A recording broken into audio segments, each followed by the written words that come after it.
Clothes ranging from dirty to clean scattered across the bedroom floor. My body slouched over onto the bed with my feet hanging off the side, dangling in suspense. The bedsheet had also come off in the right corner, exposing a portion of the mattress beneath.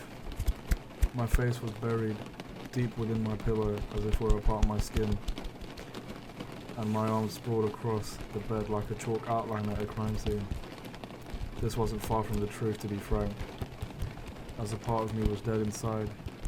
My fingertips trembled, and muffled cries could subtly be heard from the pillow.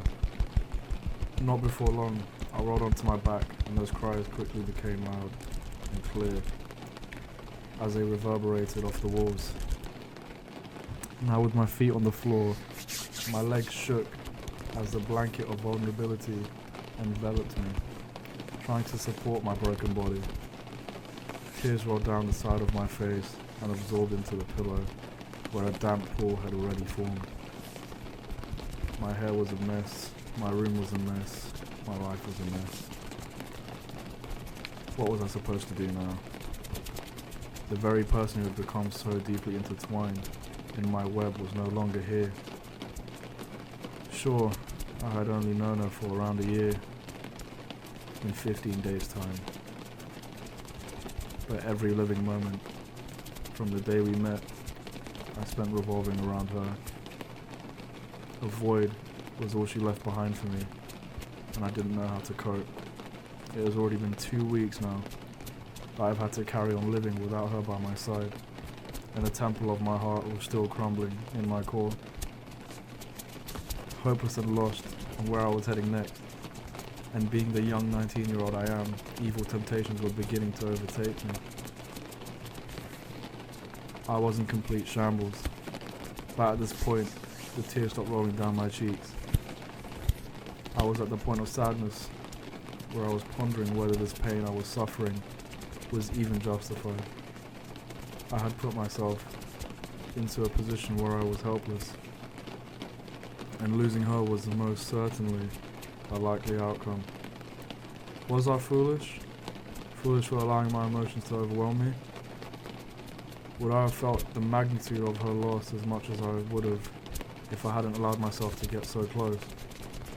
I needed the time to grieve.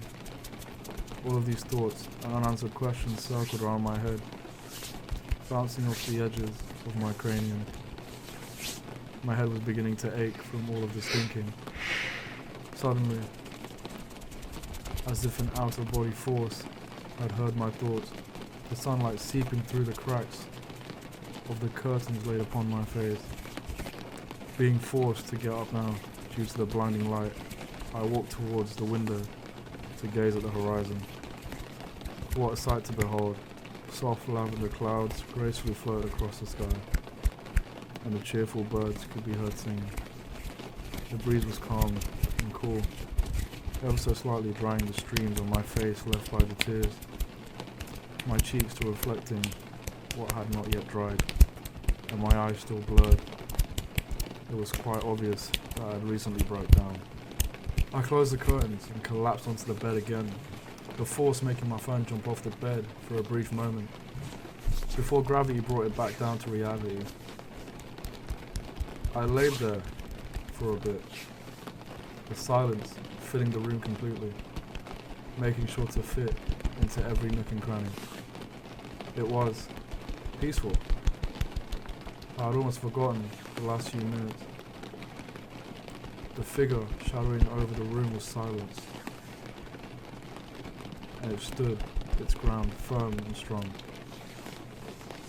The more I thought about how unusually quiet it was, the quieter it became, imaginatively and unconsciously heightening my sense of hearing. The only recognizable sound I could make out was my own heartbeat. I felt as if I was dreaming, and that this was all a fantasy, fabricated and artificial. It didn't feel real. All of a sudden, my phone vibrated, followed by the distinct message tone, as if I had just been shot with 1,000 volts, and the current surging through my veins. I sprung up and picked up the phone in haste. A part of me was excited, and hopefully that it would be a message from her, even though it was impossible. And the only part was very nonchalant, as I knew for certain that only a message from her would bring me utmost excitement. I quickly unlocked my phone to check the message, and it was from a close friend, Oscar, asking how I was doing. A kind gesture which warmed my heart, knowing that I had people around me who cared. Despite the act of kindness, it didn't extinguish my feeling of despair. And that's no offense to him, but it was a reality and truth. We had seen each other earlier today in one of our classes, and must have noticed that I was feeling down. The light from the phone screen illuminating onto my face with the message, "Xander, are you okay?" visible in a pop-up bubble. The small cursor blinking at the bottom text box. I didn't know how to reply. A simple question with a simple answer, but for some odd reason my mind was completely scrambled and I couldn't even form a sentence. I would begin typing all sorts of generic responses, but I kept on retracing them as my mind kept cycling through an array of thoughts. Fed up with my unresponsive mind, I fought against it to produce a reply. "I'm okay. I was just feeling a bit down earlier." Immediately the typing alert popped up. "Yeah, I kinda had a feeling when I saw you today. Glad you're better now." "Thank you," I responded. I was feeling a lot better now, but also quite exhausted. All of this thinking and crying had drained my body. I glanced over to the digital numbers displayed on my phone, which read 17:21. Wow. It felt so much later. I guess this emotional turmoil I went through sped up the clocks in my head. Nevertheless, I was extremely worn out. A nice, long nap sounded very appealing right now. Before that, however, a rancid stench seeped through my nostrils. I had cut my hand in front of my mouth and breathed into it. Yep, it was the onion rings I had earlier. I walked into the bathroom and flicked the light on, the bulb buzzing quietly in the compact room. I picked up my toothbrush, the bristles bending out slightly, and ran it under the tap. I do in fact have the tendency to brush harder than I should, but it's nothing I tend to worry about. Squeezing out some of the toothpaste onto the toothbrush, I began my everyday routine of cleaning my teeth from all the remaining residue of food left behind. I sat down along the rim of the bathtub and got into the most comfortable position I could. Not the most pleasant seat, but it would do. Looking forward into the dirty mirror on the wall, I could only see the top of my head due to the fact that I was sitting down.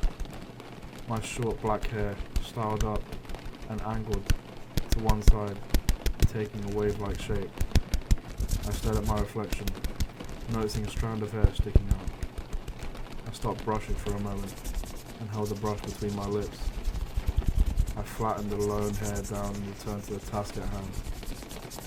Once I was done, I spat out the toothpaste into the sink and ran a toothbrush under the tap. Picking up the cup by the window, I filled it up to a modest amount, gurgled it, and spat it out. I did this 3 times to my satisfaction.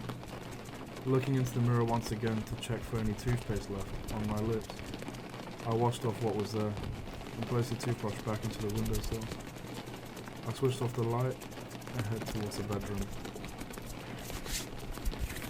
I still wasn't completely used to living alone. Every now and then I began to imagine one of my brothers calling out to me to show me something funny, or my parents calling me down for dinner. I don't know whether this was a case of feeling homesick, or if this was normal, or even both.